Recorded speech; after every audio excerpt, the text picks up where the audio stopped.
Olá, para você de toda a Baixada Santista, começa agora mais o Embaixada Brasil, o seu viés político para toda a região.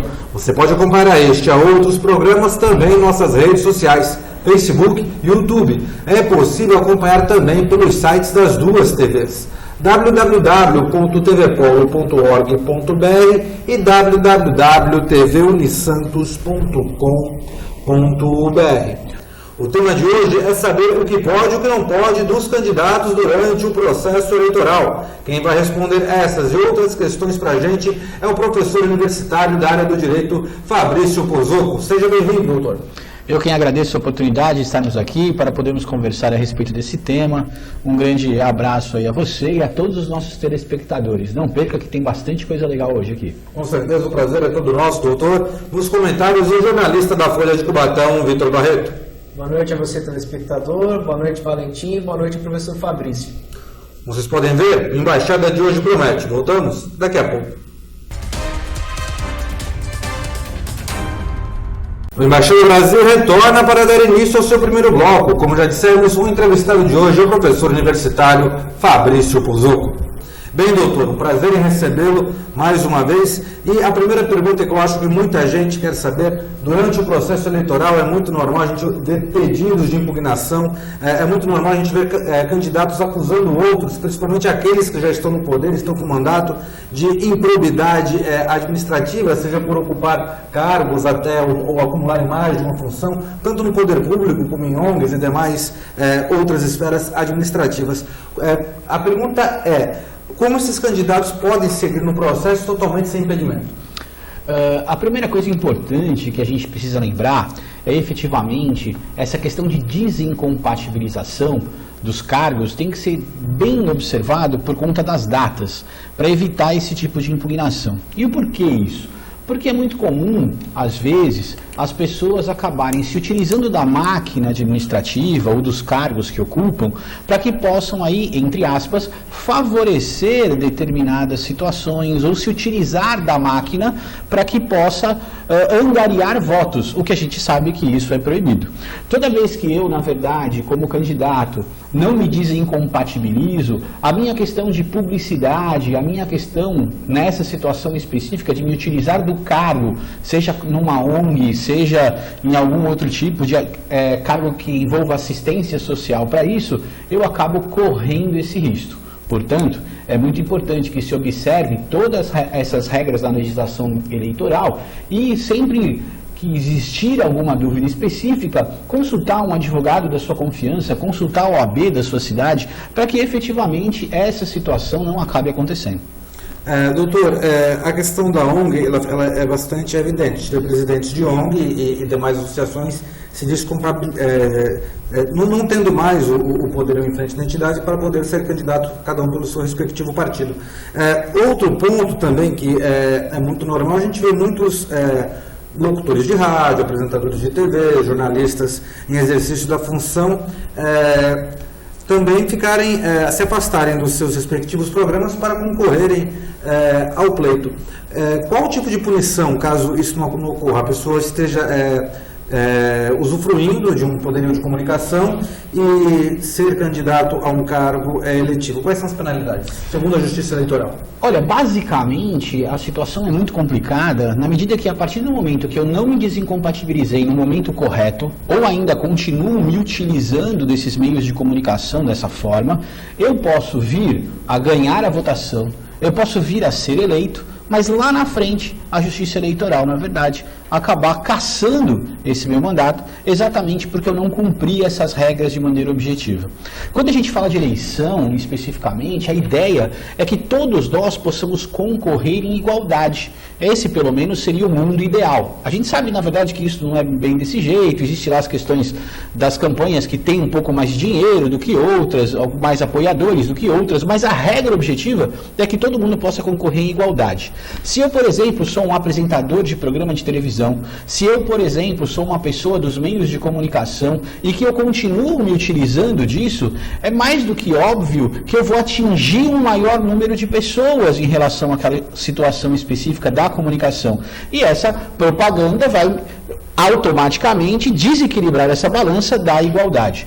Portanto, se isso vier a acontecer, tanto não se desincompatibilizar no momento oportuno do calendário específico, quanto efetivamente eu continuar me utilizando dos meios de comunicação para poder levar esses recados específicos à sociedade, eu posso vir a receber as votações e posso lá na frente ter a minha candidatura impugnada e nem poder tomar posse por conta dos problemas que acontecem na Justiça Eleitoral. É muito comum a gente ver, a título de exemplo, alguns apresentadores de programa de televisão se desincompatibilizarem exatamente para poderem concorrer à eleição. A gente vê isso também a respeito dos candidatos que fazem os programas de rádio, que são campeões de audiência na Baixada Santista, também agirem da mesma forma.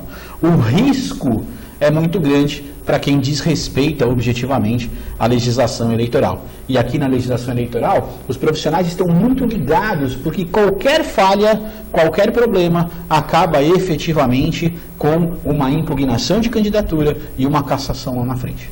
O Vitor Barreto. Da possibilidade das candidaturas serem cassadas, até mesmo depois de uma tomada de posse, por exemplo, existe algum prazo para isso, para que isso possa acontecer, essa cassação ou essa impugnação de uma candidatura? Bom, quando a gente fala especificamente em direito eleitoral, os prazos são muito exíguos, são muito curtos e muitas vezes são contados em dias e em horas. A impugnação, ela vai ser feita, ela pode ser apresentada a qualquer momento. A partir do momento que essa impugnação é feita, o Poder Judiciário, através da Justiça Eleitoral, vai estar intimando o candidato, citando o candidato, para o candidato poder se manifestar. Dependendo do tipo de infração que ele cometa, ele vai ter o prazo de 5 dias para poder se responder a respeito disso, para que isso se retorne ao Ministério Público Eleitoral, para o Ministério Público Eleitoral poder fazer toda essa análise específica e fatalmente o juiz eleitoral vai julgar. A ideia é que tudo isso aconteça de uma maneira muito rápida, para se evitar esse prejuízo objetivo das pessoas serem votadas e efetivamente tomarem posse de uma candidatura que em tese já estaria impugnada ou estaria errada. Então isso é muito comum de acontecer. Todavia, é importante que se lembre que algumas candidaturas são cassadas posteriormente até mesmo a questão da votação. Isso acaba acontecendo, porque às vezes o processo ele demora um pouquinho mais para poder ser julgado. Então, às vezes você tem uma eleição e lá na frente acaba sendo, por exemplo, aquela impugnação reconhecida ou acaba sendo cassado o mandato daquele que foi diplomado por conta desses erros e desses vícios objetivos. Aí, nesse caso, vai acabar acontecendo, dependendo do tempo, uma outra eleição para que isso possa acontecer. A gente lembra, aqui em Mongaguá aconteceu alguma coisa muito parecida com isso, Em Mongaguá houve um problema de cassação, de um prefeito, aí assumiu um outro, o vice, mas o vice também acabou sendo cassado, aí assumiu o presidente da Câmara. Então, toda essa situação aqui no nosso litoral já aconteceu a respeito disso. Então, por isso que a gente tem que tomar um pouquinho de cuidado, porque na legislação eleitoral, além dos prazos serem muito exíguos, os problemas também são muito objetivos. Então, as pessoas ficam sempre assistindo às propagandas, tomando cuidado com qualquer situação que é colocada na internet ou em alguma rede mundial aí, Facebook, WhatsApp, exatamente porque detectando o erro, automaticamente essa situação de impugnação já acontece. E com essa explanação do Dr. Pozzocco, a Embaixada do Brasil vai encerrando o primeiro bloco. Mas não sai daí, tem muito mais daqui a pouquinho, só para você. Embaixada Brasil, TV Polo de Cubatão e também TV Unisantos. Alfa Segurança e Monitoramento, Avenida 9 de Abril, 3552, na Vila Nova, em Cubatão. Telefone 33240353, Alfa Segurança. Restaurante Maneiro, a sua melhor opção no centro de Cubatão. Avenida Joaquim Miguel Couto, 736, Restaurante Maneiro. Empório Lisboa Moda Masculina, sua opção de estilo e elegância. Empório Lisboa, Avenida 9 de Abril 2026, Loja 9, no centro de Cubatão. E voltamos para dar início ao segundo bloco. Como já dissemos, o entrevistado de hoje é o professor universitário e advogado Fabrício Pozzocco. Bem, doutor, um assunto acho que todo mundo debateu nessa semana foi sobre a situação política de alguns candidatos aqui da região da Baixada Santista, envolvendo principalmente as cidades de Santos e Cubatão. Acho que o Vitor tem uma colocação para indagar o senhor aqui no início do segundo bloco. Vitor Barreto. Então, professor, aqui em Cubatão, o advogado Silvio Ribeiro, que inclusive é candidato a vereador, ele entrou com uma medida cautelar, entrou na justiça, com uma medida cautelar de produção antecipada de provas contra a prefeitura de Cubatão, o prefeito Ademário, a secretária de saúde do município e o próprio candidato a prefeito de Santos, Rogério Santos, do PSDB. Né? Esse assunto que está sendo bastante comentado essa semana, a respeito dele ser candidato lá, porém ter um cargo público aqui no município de Cubatão. E esse pedido do Silvio, ele pede a suspensão do salário do Rogério Santos. Há alguma outra consequência, algo que pode acontecer com ele, além dessa possível suspensão do salário?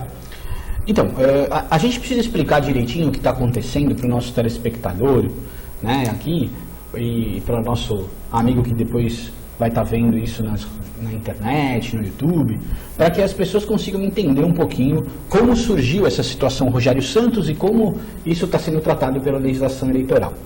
A primeira coisa importante é a gente lembrar que o Rogério, né, que se identifica como, que é um candidato, né, da situação lá de Santos, que se identifica como gestor há 32 anos, aquela história toda, na verdade ele é um funcionário público que é lotado aqui na Prefeitura Municipal de Cubatão.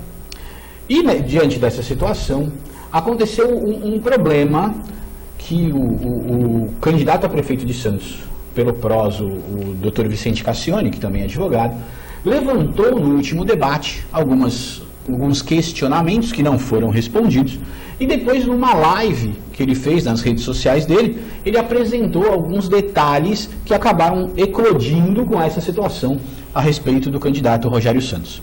O que ele diz, na verdade, é que o Rogério teria, aí, de certa forma, cometido uma determinada infração eleitoral, né, infração à legislação eleitoral, por ser lotado aqui em Cubatão e, na verdade, ter aí nos últimos tempos não prestado serviços aqui em Cubatão e sim ter automaticamente acompanhado o prefeito Paulo Alexandre Barbosa como chefe de gabinete dele lá em Santos, secretário, e até mesmo no tempo que o Paulo Alexandre Barbosa estava como deputado estadual, ele também era assessor lá na Assembleia Legislativa. Então, a grande problema da denúncia, ela está baseada aí numa situação no decreto 11.199 de 22 de março de 2020, aqui mesmo da cidade de Cubatão. Esse decreto é um decreto que falou a respeito do estado de calamidade pública da cidade. Então, quando esse decreto foi baixado, esse decreto suspendeu as férias, a licença-prêmio, o tratamento de assuntos particulares, tudo relacionado às pessoas que trabalhavam na Secretaria da Saúde, Segurança, Cidadania e Assistência Social. Rogério Santos, dentista, lotado, portanto, perante a Secretaria da Saúde, certo? E aí, nessa situação de pandemia, suspendeu a licença de todo mundo, ninguém poderia deixar de trabalhar. Rogério não estava trabalhando aqui, tudo bem? Rogério estava prestando serviços em outro lugar, recebendo seus vencimentos, é o que está aparecendo no portal da cidadania, certo? E aí, é essa acusação que Vicente Cassione faz. Existia uma discussão se ele recebia, se não recebia, aquela situação toda, e aí, isso só foi regularizado em agosto de 2020, através de um novo decreto que saiu, aqui também de Cubatão, decreto 11.296 de 2020, sendo que esse decreto, na verdade, propiciou as férias de 10% dos servidores da Secretaria de Saúde, por exemplo. E aí teria sido o momento que Rogério Santos teria ingressado com os pedidos para a questão que envolve licença-prêmio, receber as férias e poder se licenciar efetivamente.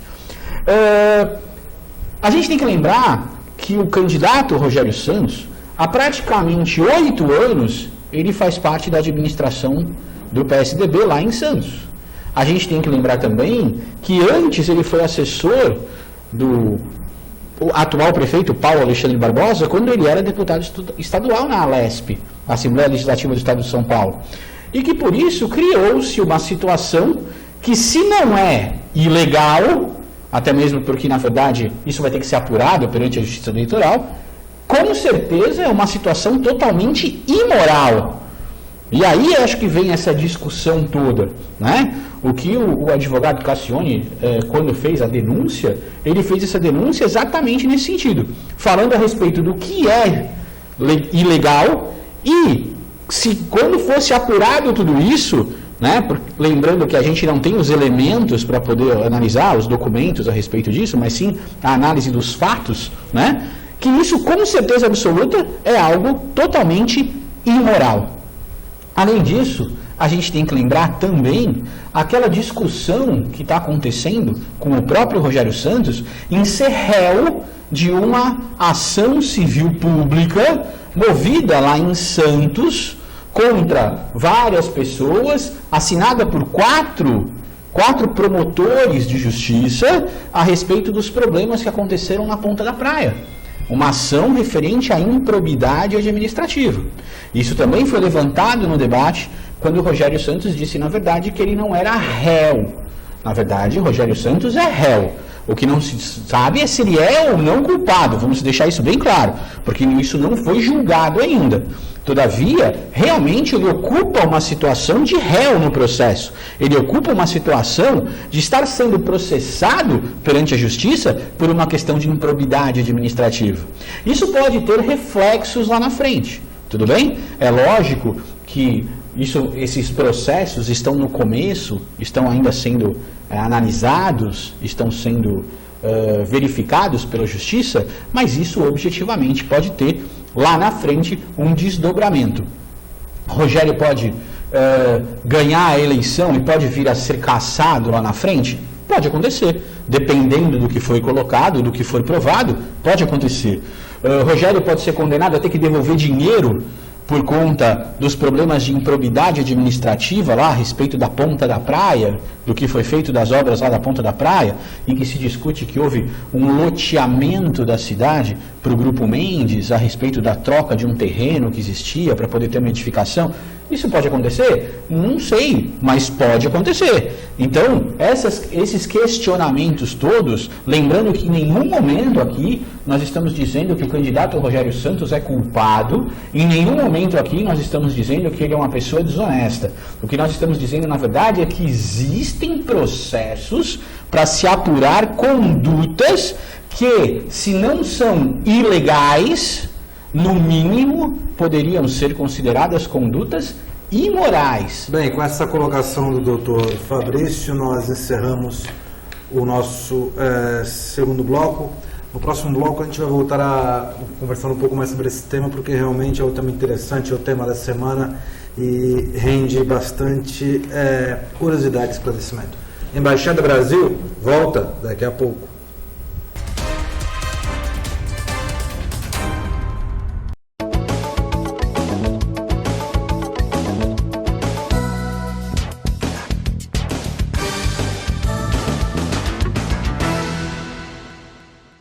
Salão do Chico Dias, o nosso estilo é a sua beleza.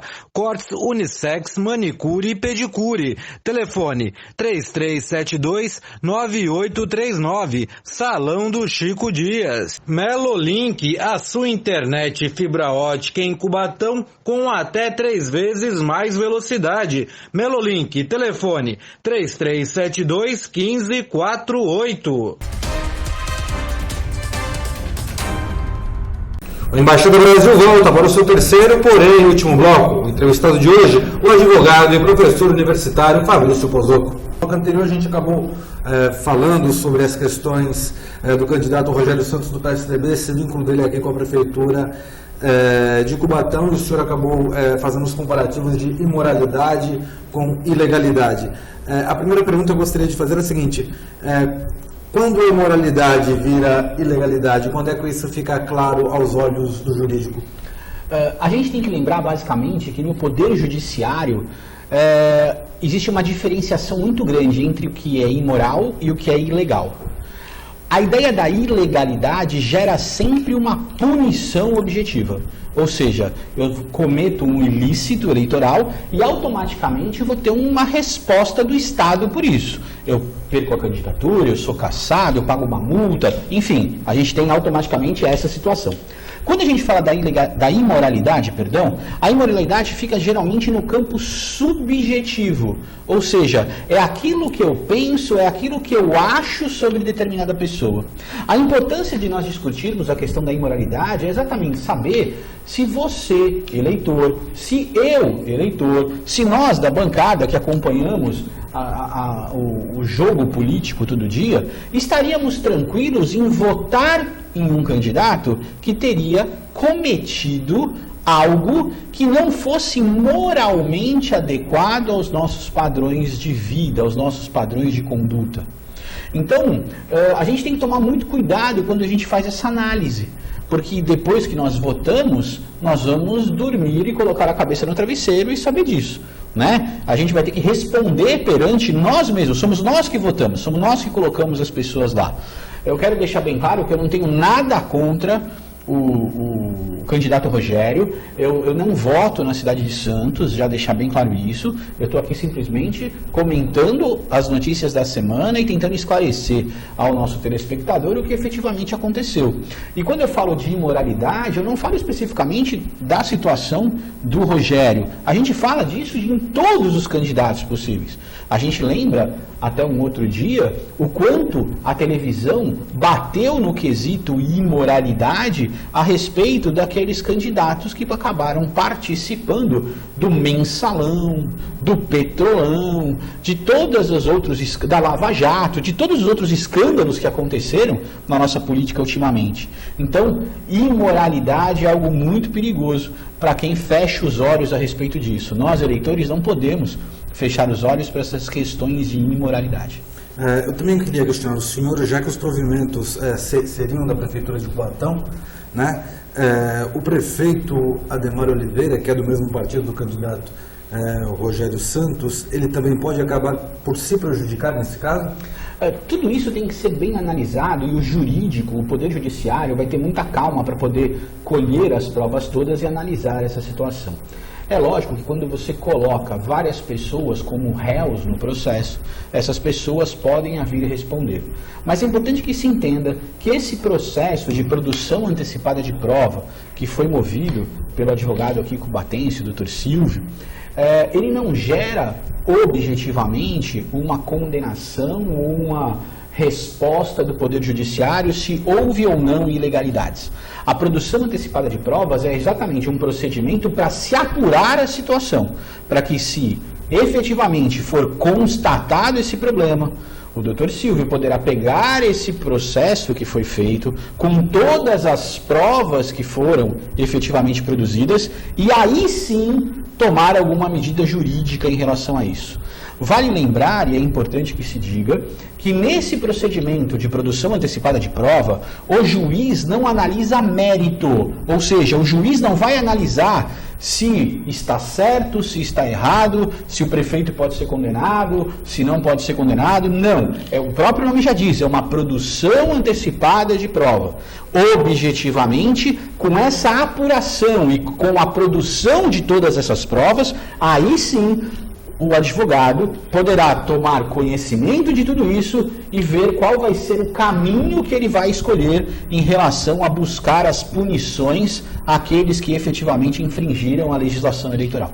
Vitor Barreto. Bom, professor Fabrício, eu gostaria de perguntar, então, se essa medida cautelar de produção antecipada de provas, ela pode ter algum desdobramento? Ela pode acarretar em alguma punição, em algum julgamento para esses envolvidos no caso? Ótima pergunta, Vitor. A gente precisa explicar para o pessoal que está assistindo a gente que essa produção antecipada de prova é simplesmente aquele ato em que as provas serão produzidas. Ou seja, o judiciário vai determinar que se junte documentos, que se esclareçam as situações, vai produzir todas as provas. O juiz não vai emitir um juízo de mérito, ou seja, o juiz não vai dizer se os envolvidos nesse processo, se os réus nesse processo são culpados ou são inocentes. Ele simplesmente vai analisar a produção antecipada de provas que foi efetivamente realizada. A partir desse momento, o Dr. Silvio, que foi o advogado que moveu essa ação, ele poderá, com esse resultado, olhando para as provas que foram produzidas, tomar a medida que ele acreditar que seja adequada. Houve violação à legislação eleitoral? Houve. Então ele vai partir para esse lado relacionado à legislação eleitoral. Houve uma situação de improbidade administrativa? Realmente se comprovou o fato dele estar recebendo valores quando estava aí trabalhando por não ter se desincompatibilizado do cargo? Houve. Então vai se tomar uma outra medida relacionada à questão da improbidade administrativa. Não aconteceu nada, foi tudo mal entendido, está tudo legal, está tudo resolvido, então ele não vai poder fazer nada em relação a isso. Vale lembrar que essa medida é para obter as provas previamente, por isso que a gente chama produção antecipada de provas. Vamos obter as provas antecipadamente para que depois a gente possa efetivamente ver, né, no caso, qual a medida que vai ser tomada. Essa situação, ainda mais nessa época de eleição, gera, né, uma explosão de dúvidas, né, de preocupação. Então, eu agradeço muito a sua pergunta para a gente poder estar explicando aqui. Doutor, se for detectado a infração jurídica eleitoral, qual o prazo que isso leva? O candidato pode até perder o mandato, já vindo a exercer futuramente, após as prévias? Qual o decorrer disso? Então, tudo vai ser analisado objetivamente pelo Poder Judiciário. Lógico que isso vai ter que passar por um julgamento. Pode acontecer de existir a impugnação à candidatura, ou pode acontecer, de repente, a questão da improbidade administrativa, que talvez seja mais comum, o que vai ser efetivamente realizado pelo Judiciário. A gente não consegue responder a respeito do prazo objetivamente, porque isso pode discorrer ao tempo do processo. Mas é fato que essas consequências podem acabar acontecendo para essa situação e para os candidatos que estão envolvidos nela. Bem, e com essa explanação do Dr. Fabrício Pozzocco, encerramos o Embaixada Brasil de hoje. Doutor, o senhor tem 30 segundos para sua... 30 segundos não, aliás, 1 minuto, produção. 30 segundos para as suas considerações finais. Eu gostaria de agradecer ao programa Embaixada, a você, ao nosso colega de bancada. Eu gostaria de agradecer à equipe de produção que tratou a gente tão bem aqui na TV Polo. E gostaria de dizer a todos os nossos telespectadores o quão importante e o quão interessante é a gente poder vivenciar esse cenário político, né, da nossa região, e quanto é importante um programa como o seu trazendo essas informações a todos os telespectadores. Um abraço a todo mundo, agradeço muito por ter participado e até uma próxima vez. Muito obrigado. Doutor Vitor Barreto, 30 segundos. Gostaria de agradecer ao Valentim pelo convite de participar aqui da bancada, também ao professor Fabrício, né, por poder esclarecer essas dúvidas, né, inclusive podem elucidar melhor a população nesse momento de eleições. E com as explicações do Dr. Pozzocco, os agradecimentos do Vitor, encerramos o Embaixada Brasil de hoje.